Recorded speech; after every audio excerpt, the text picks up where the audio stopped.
Dan saudara, selain keriuhan terkait dengan program Kartu Jakarta Sehat KJS, Gubernur DKI Jakarta Joko Widodo tengah menjadi perhatian sentral alias pusat. Kali ini di peruntungan politik, Jokowi tengah menjadi incaran sejumlah partai politik untuk maju sebagai calon presiden 2014. Dari hasil survei Center for Strategic and International Studies atau CSIS, banyak 85% responden menempatkan Joko Widodo sebagai tokoh terpopuler. 85%, luar biasa. Di antara sejumlah politisi dan pejabat negara lainnya. Jokowi bahkan mengungguli popularitas Ani Yudhoyono, Sultan Hamengkubuwono X, Dahlan Iskan, Mahfud MD, dan Pramono Edi Wibowo. Dari sisi elektabilitas, Jokowi kembali unggul mengalahkan sejumlah sesepuh partai politik seperti Prabowo Subianto, Abu Rizal Bakri, dan juga pimpinan ketua umumnya Megawati Soekarno Putri.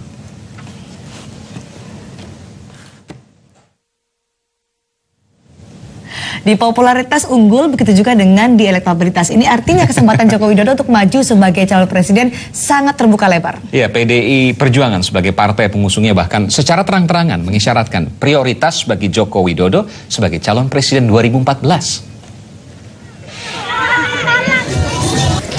Tak sia-sia Joko Widodo merambah ke ibu kota. Dengan gayanya yang khas dan dikenal merakyat, Joko Widodo telah menjadi magnet, populer dan banyak dihujani simpati. Hasil jajak pendapat Litbang Kompas Januari lalu mencatat, selain merakyat, Gubernur DKI Jakarta Joko Widodo mengantongi kredit positif.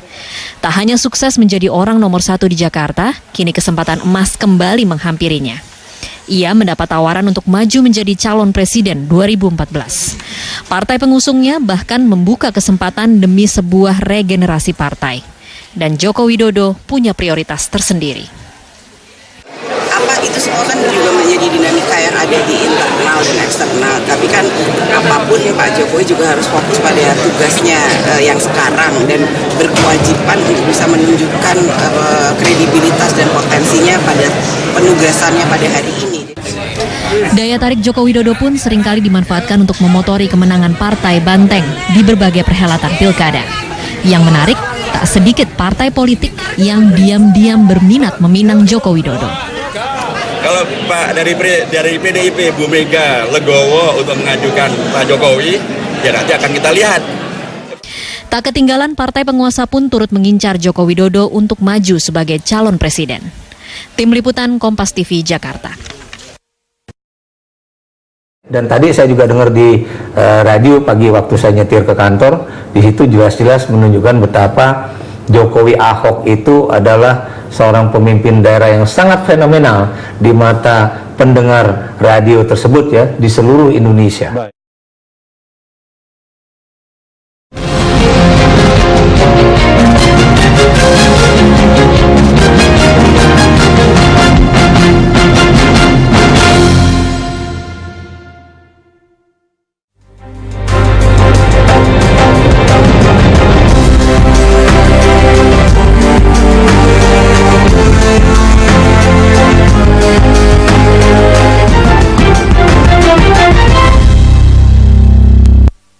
Lagi-lagi Jokowi menjadi yang teratas dalam survei calon presiden. Kali ini survei paling aktual dari Center for Strategic and International Studies CSIS menyebutkan demikian. Apa kelebihan Jokowi dari capres-capres yang lain?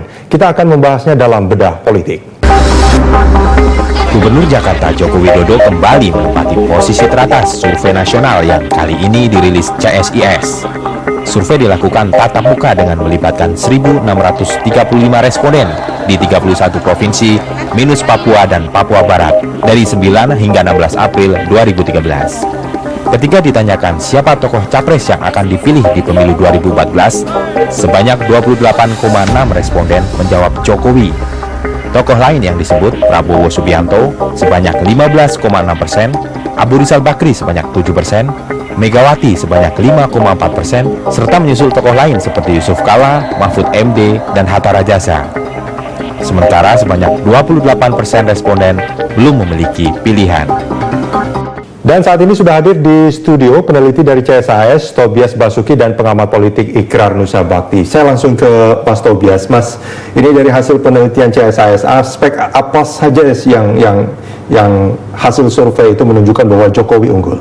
Jokowi unggul dalam berbagai bidang. Jadi kita ada beberapa skenario.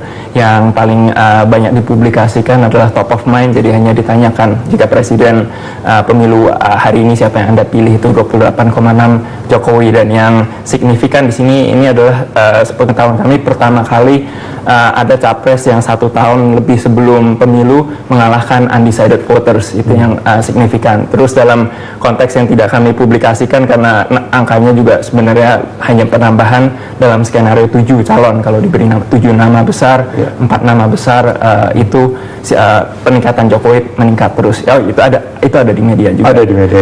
Ini Jokowi unggul dibandingkan tokoh-tokoh yang kemarin, misalkan ada Megawati, ada Prabowo, ada siapa lagi yang disebutkan dalam survei itu ya.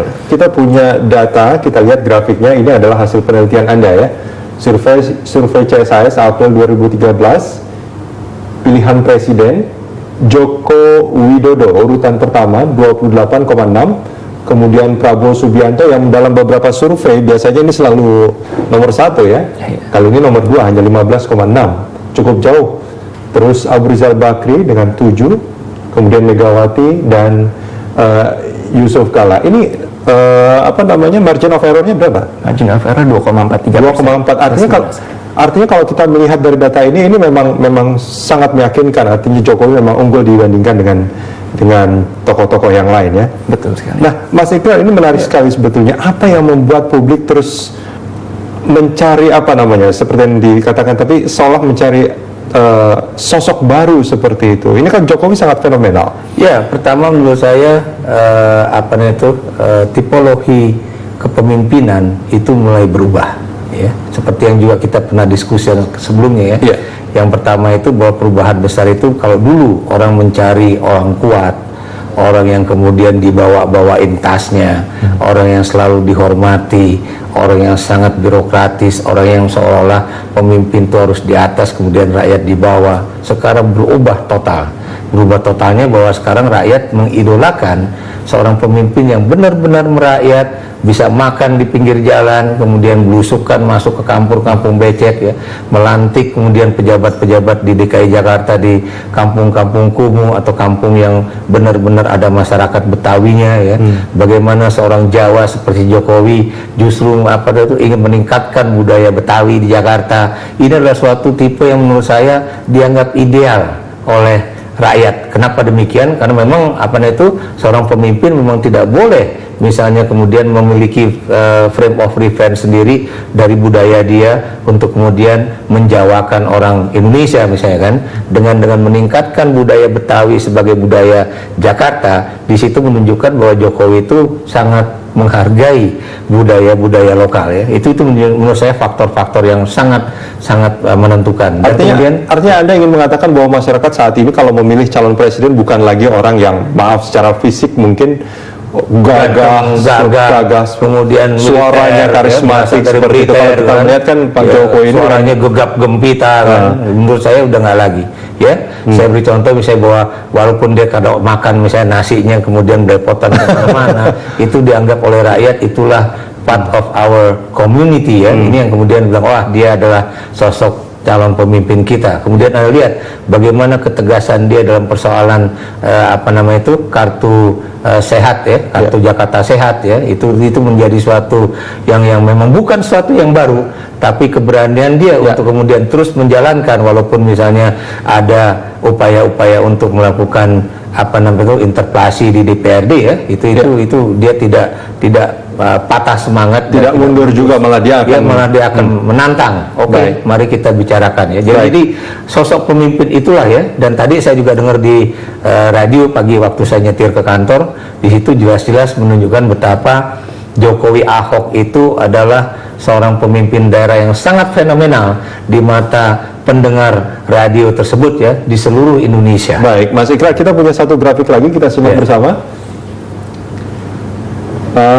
Ini masih sambungan dari survei CSIS April 2013. Setujukah Jokowi jadi capres walau masih gubernur?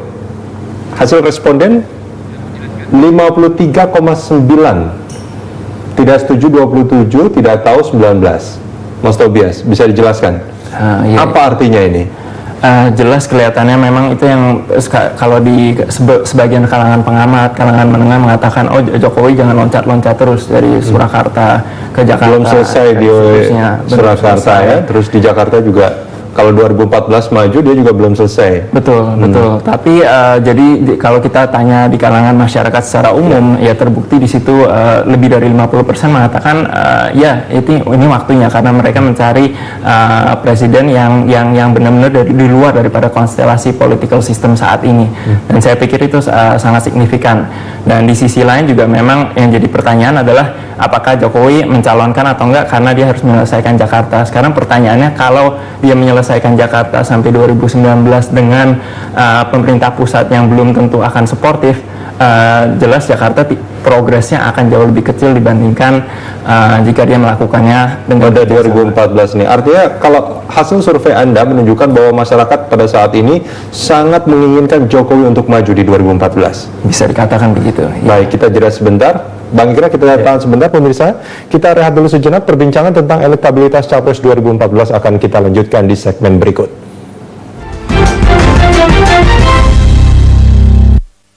Kita lanjutkan perbincangan tentang Capres 2014 masih bersama Tobias Basuki dari CSIS dan Ikrar Nusa Bakti, pengamat politik dari LIPI.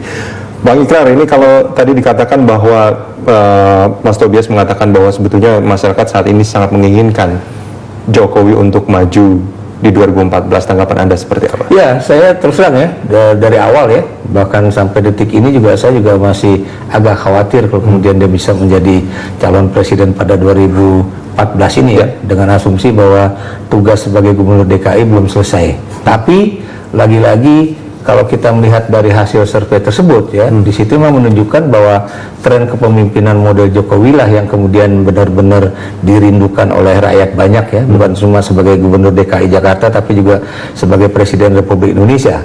Nah, dalam hal ini menurut saya apa yang ada di dalam internal PDIP itu memang mau tidak mau harus berubah total. Selama ini kan Megawati Soekarno Putri selalu mengatakan bahwa saya sudah memberikan kesempatan dalam 1,5 tahun terakhir ini ya, untuk kemudian ada orang yang mencalonkan nama lain kecuali nama saya ya, dan memang belum ada. Tapi kalau kita melihat tren yang sekarang berkembang, itu memang tidak diajukan oleh anggota ataupun kader PDIP, tapi memang diajukan oleh rakyat melalui hasil survei ya. Dan kalau sudah demikian, menurut saya ini memang mau tidak mau itu ada satu pilihan yang memang berat buat Megawati, tapi itu akan sangat baik bagi bangsa ini ataupun buat Partai Demokrasi Indonesia Perjuangan sendiri ya. Kenapa demikian? Karena biar bagaimanapun kalau PDIP kemudian mengajukan Jokowi sebagai calon presiden, ini akan menjadikan nama Megawati akan benar-benar terpatri sebagai seorang sosok pemimpin partai yang membangun partai modern. Baik, sebelum kita lanjutkan, ini kalau kita bicara soal capres yang populer bukan hanya Jokowi. Ada grafiknya kita lihat.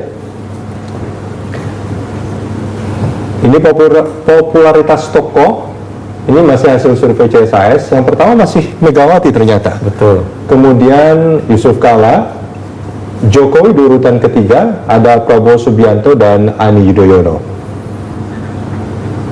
Nah, kalau kita mencoba untuk membandingkan antara Prabowo dan Jokowi, dalam beberapa hasil survei sebelumnya Prabowo itu selalu unggul sebetulnya, baik popularitas dan juga elektabilitas. Nah, Bang Ikrar, ini kalau kita melihat Prabowo dan Jokowi, apakah ini juga ada hubungannya antara mindset masyarakat yang menempatkan bahwa Prabowo ini militer, Jokowi ini sipil, makanya terus kemudian masyarakat lebih memilih yang sipil, atau bagaimana? Yang jelas Prabowo itu adalah antitese dari SBY. SBY yang sangat hati-hati, yang lebih suka mendapatkan pujian dari internasional ya, sementara Prabowo Anda tahu dari sisi internasional sangat buruk, tapi kemudian dari sisi nasional itu sebagian masyarakat melihat dia adalah tokoh yang bisa menjadi alternatif pemimpin bangsa 2014 mendatang ya. Tapi kemudian kalau Anda bandingkan dengan Jokowi ini seorang biasa ya, rakyat biasa,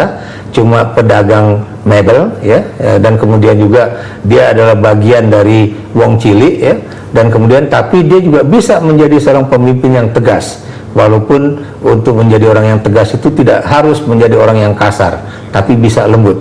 Anda lihat bagaimana dia menangani kasus Muara Baru ya, atau Waduk Pluit itu, atau Anda lihat bagaimana dia juga menangani hal-hal yang lain dulu di Solo ya, itu semuanya dilakukan dengan proses dialogis ya. Dan buat saya tipe kepemimpinan inilah yang kemudian orang, khususnya tentara, yang selalu memandang bahwa demokrasi itu lamban, bertele-tele, mahal, itu ternyata bisa dipatahkan oleh Jokowi yang bisa Anda lihat ya, dengan sistem yang demokratis, dengan pendekatan yang sangat manusiawi, itu kemudian seseorang itu bisa menjadi pemimpin bangsa yang tegas pula. Baik, Mas Tobias, ini kan CSIS sebetulnya melakukan survei bukan hanya kali ini saja. Nah, kalau dari hasil penelitian CSIS, bagaimana pola gerakan dukungan kepada Prabowo? Apakah ada penurunan atau seperti apa? Itu yang seperti tadi Pak Ikrar katakan, itu khususnya survei tahun lalu yang kami lakukan Juni 2012, itu kelihatan presentasinya tidak jauh berbeda, kisaran 14-16% untuk Prabowo. Itu kelihatan Prabowo mempunyai satu core voter dari terlihat juga di pilihan partai yang paling solid di dalam partai, yaitu yang memilih Gerindra, yang akan memilih Prabowo itu yang paling solid. Di situ terlihat Prabowo mempunyai satu core voter, salah satu diantaranya kalangan yang di kalangan petani dan yang lainnya dengan message yang dia kemukakan. Tapi yang penting di situ adalah core voters ini kelihatannya akan stagnan. Itu satu poin pertama yang penting. Dan kedua adalah yang terlihat di dalam survei kali ini dibandingkan yang lain, jumlah undecided voters, pemilih yang belum punya pilihan, itu yang tadinya apatis, yang kemungkinan tidak akan memilih, itu yang masuk ke arah Jokowi. Artinya sebetulnya angka Jokowi yang begitu besar sampai ke atasnya Prabowo ini berdasarkan dari undecided voter itu. Betul. Bukan dari pemilih capres-capres yang lain yang. Jadi memang ada pecahan-pecahan dari JK khususnya mengalami penurunan drastis karena tidak mendapat usungan Partai Golkar karena sudah dipegang oleh Abu Rizal. Jadi itu semua kelihatannya pindah. PKS, pemilih PKS juga memilih Jokowi. Juga memilih, bahkan dengan persentase yang luar biasa besar di dalam pemilih PKS. Berapa? Lebih dari 60-70% pemilih PKS memilih Jokowi. Dan itu yang kelihatannya signifikan. Baik, kita jeda sebentar, kita akan sambung dialog kita di segmen berikut. Kita masih akan berbincang tentang Capres 2014, tetapi sebelumnya kita simak dulu liputan berikut ini. Tidak hanya survei CSIS saja, Jokowi juga unggul di survei Capres Pusat Data Bersatu (PDB) pada 3 Januari hingga 18 Januari 2013. Menyusul kemudian hasil survei Lembaga Survei Jakarta pada 9 hingga 15 Februari 2013. LSJ menempatkan mantan wali kota Solo ini di peringkat teratas capres pilihan warga. Kemudian hasil survei poll tracking pada Maret hingga April 2013, Jokowi berada di peringkat 1 disandingkan tokoh daerah lainnya jika maju di bursa capres pemilu 2014. Kita lanjutkan perbincangan tentang Capres 2014 dan saya masih bersama Tobias Basuki dari CSIS dan Ikrar Nusa Bakti, pengamat politik dari LIPI. Bang Ikrar, ini kalau kita bicara antara Prabowo yang decision maker di Gerindra, sementara Jokowi adalah bisa dinilai sebagai kader biasa lah di PDIP. Ini artinya dari modal sebetulnya Prabowo sudah sangat jelas akan maju sebagai capres. Tapi kalau Jokowi walaupun dipilih oleh masyarakat luas saat ini nampaknya belum punya modal yang kuat. Bagaimana Anda melihat ini? Ini yang menjadi taruhan politik yang sangat berat buat PDIP. Kalau PDIP kemudian tidak mengambil atau kemudian tidak melihat satu kesempatan emas yang baik ini dan kemudian tetap membiarkan Megawati menjadi calon presiden dari partai itu, dia akan mengalami satu kehilangan atau kekalahan politik yang sangat besar pada pemilu presiden 2014 ya. Kenapa demikian? Karena Anda tahu lagi-lagi ini adalah persoalan tren politik, lagi-lagi ini adalah persoalan kesempatan, dan politik itu ya di dalam decision making proses ya, di dalam mengambil keputusan itu Anda bukan cuma melihat untung rugi dalam artian untuk diri Anda sendiri, tapi untung rugi juga untuk bangsa ini. Burhanuddin Muhtadi itu pernah mengatakan pada saya, itu hasil penelitian LSI itu ya, hasil survei LSI, Lembaga Survei Indonesia, menunjukkan bahwa bisa saja Megawati tetap menang di dalam putaran pertama presiden pada pemilu 2014 ini, tapi begitu putaran kedua, kalau lawannya itu adalah Prabowo Subianto, dia akan kalah. Kenapa demikian? Karena Anda tahu ya, ini biar bagaimanapun orang akan memilih orang yang baru ketimbang orang yang lama. Ini yang menjadi faktor yang harus dipertimbangkan oleh Megawati dan juga PDIP. Tapi kemudian kalau Anda bandingkan Prabowo dengan Jokowi yang tadi Anda katakan dia punya modal besar, modalnya itu cuma dari adiknya aja, dari segi keuangan ya, dan Anda tahu juga ini ada sesuatu yang berbahaya. Kalau kemudian dia terpilih menjadi presiden, apakah kemudian kronisme itu tidak akan berlaku seperti pada era Orde Baru? Kenapa demikian? Karena dia adalah bagian dari kepentingan ekonomi. Tapi kalau Anda lihat dari sisi human rights issues, jelas yang namanya Prabowo Subianto itu terlepas dari isu pelanggaran HAM itu adalah isu yang elitis. Tapi kalau kemudian dibandingkan dengan Jokowi, Jokowi tidak pernah tapi masyarakat luas banyak yang sudah lupa soal itu sebetulnya kan Bang Ikrar. Oh ya, terlepas tadi saya katakan isu elitis, isu yang udah dilupakan, tapi orang kalau bandingkan misalnya dari segi nalar dan kemudian dari segi ketenangan di dalam mengambil keputusan, Anda tahu Prabowo Subianto itu lebih meledak-ledak dibandingkan Jokowi yang tenang tapi dia bisa firm di dalam mengambil keputusan. Tinggal pilih. Nah, bagaimana akseptabilitas Jokowi di partai lain sebetulnya? Akseptabilitas seperti tadi disebut, akseptabilitas Jokowi di partai lain kelihatan konsisten, mempunyai proporsi yang besar. Di PDI sendiri dia memang 50% karena masih ada core voters PDI yang masih memilih Megawati. Tapi di dalam setiap partai kecuali Gerindra, Jokowi mempunyai persentase yang signifikan. Tapi yang menarik juga kembali ke masalah Prabowo, dengan memiliki core voters saat ini sekitar 15% di publik ini ada satu nostalgia terhadap Orde Baru. Jadi yang penting dalam konstelasi politik ke depan adalah yang ada teori daripada Profesor Dan Slater di Chicago mengatakan Indonesia dalam perangkap akuntabilitas, yaitu satu sisi swing di keinginan kepada pemimpin yang tegas, yang keras, dan yang itu di situ adalah segmen masyarakat yang menginginkan kembali ke Orde Baru, atau pemimpin yang populis yang yang merupakan representasi masyarakat yang paling besar. Kedua swing ini yang paling signifikan. Tapi kembali ke elektabilitas Jokowi, terlihat dari demografi masyarakat dan pilihan partai yang ada, signifikan dia mempunyai dukungan. Artinya Anda mengatakan kalau PDIP tidak mengajukan Jokowi di 2014, partai lain yang akan mengajukan. Dan ya, satu yang temuan kami yang juga ada dalam press release adalah kami berikan skenario apabila partai Golkar mencalonkan ARB, Ical, apabila PDI mencalonkan Jokowi dan Gerindra mencalonkan Prabowo dan seterusnya dengan tokoh partai, dengan eksepsi Jokowi sebagai non ketua umum, apakah partai mana yang akan Anda pilih? Elektabilitas PDI mencapai 25% di situ. Jadi itu menunjukkan bahwa ini kotel efek daripada Jokowi yang akan menarik partainya. Dan kalau PDI tidak awas-awas melihat itu, banyak partai lain yang mencari kandidat. Nasdem sekarang konvensi mencari nama, Demokrat apalagi dan lainnya. Ya, Bang Ikrar, ini kalau kita melihat dari hasil-hasil pilkada gitu ya, di yang terakhir ini di Jawa Tengah, Ganjar unggul luar biasa di sana. Apakah ini akan membuat PDIP semakin percaya diri untuk mengajukan sosok muda? Jadi PDIP harus belajar dari pengalaman pilkada, paling tidak 3 pilkada terakhir yang saya lihat, yaitu Jawa Barat, Bali, dan Jawa Tengah ya. Kesalahan terbesar dari PDIP itu adalah ketika dia menaruh Puspayoga menjadi calon gubernur Bali yang kemudian menantang Imade Mangkupastika ya. Kenapa demikian ya? Mereka lupa bahwa memang masyarakat Bali itu adalah masyarakat banteng. Tapi Anda tahu juga bahwa masyarakat Bali itu juga punya nalar ya.